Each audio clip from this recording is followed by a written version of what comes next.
अस्सलाम वालेकुम दोस्तों, आज की कहानी का नाम है सूरत नहीं सीरत।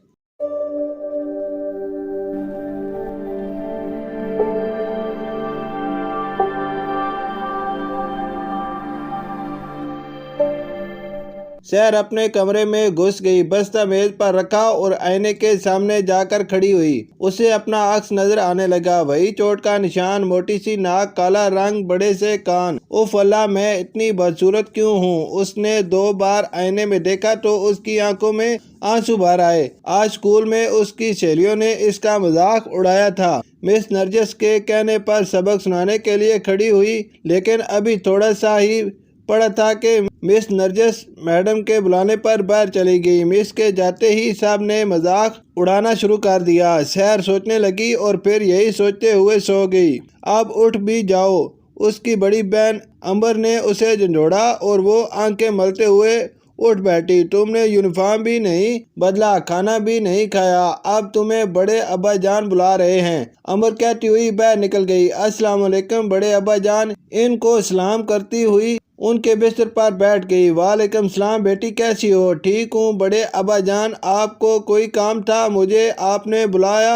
नहीं, कोई काम नहीं है, मगर ये बताओ इतनी उदास क्यों नजर आ रही हो और तुम आज मेरे पास क्यों नहीं आई? उन्होंने पूछा। बड़े अब्बा जान, दरअसल वो मैं इसकी समझ में ना आया कि क्या कहे। इसका मतलब है कि स्कूल में कोई बात हुई है। क्या हुआ भाई, फिर किसी से झगड़ा हो गया?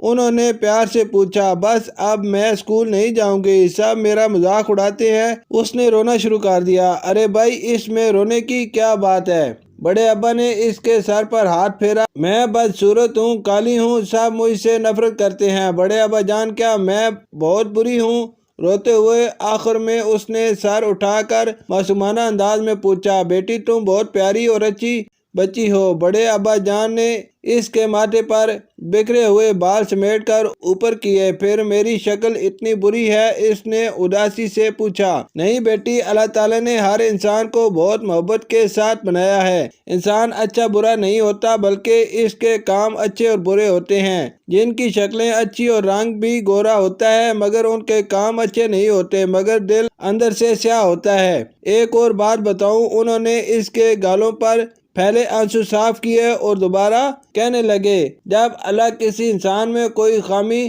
पैदा करता है तो बहुत सी खूबियों से भी नवाजता है। अब तुम अपने आप को देखो, तुम्हारी आवाज़ बहुत खूबसूरत है। तुम्हें चाहिए कि किरात और नात वगैरह के मुकाबलों में हिस्सा लो। तुमने मुझे अपनी लिखी हुई कुछ कहानियाँ दिखाई थी, वो देखकर मुझे अंदाजा हुआ कि तुम में कहानियाँ लिखने की सलाहियत भी है। तुम्हें घर के काम सीखने का बहुत शौक है। तुम हमेशा साफ सुथरी रहती हो, ज़हीन हो और भी बहुत सी खूबियाँ हैं। तुम सांवली रंग पे ना जाओ। बड़े अब्बा ने इसकी सलाहियतों के बारे में इसे तफसील से बताया। वो तो ठीक है बड़े अब्बा जान, मगर जब मैं क्लास में कुछ पढ़ने के लिए खड़ी होती हूँ तो सब मेरा मजाक उड़ाने लगते हैं। मैं किरात और नात कैसे पढ़ सकती हूँ? वो उलझते हुए बोली। देखो सर, अब ये काम तो तुम्हें खुद करना है कि अपने अंदर खुद इत्मीनान पैदा करो। तुम्हारा मजाक उड़ता है तो उड़ाने दो। जो किसी दूसरे का मजाक उड़ाते हैं, इन्हें खुद इस बात का एहसास नहीं होता कि ये सब चीजें अल्लाह की बनाई हुई हैं। तुम ऐसे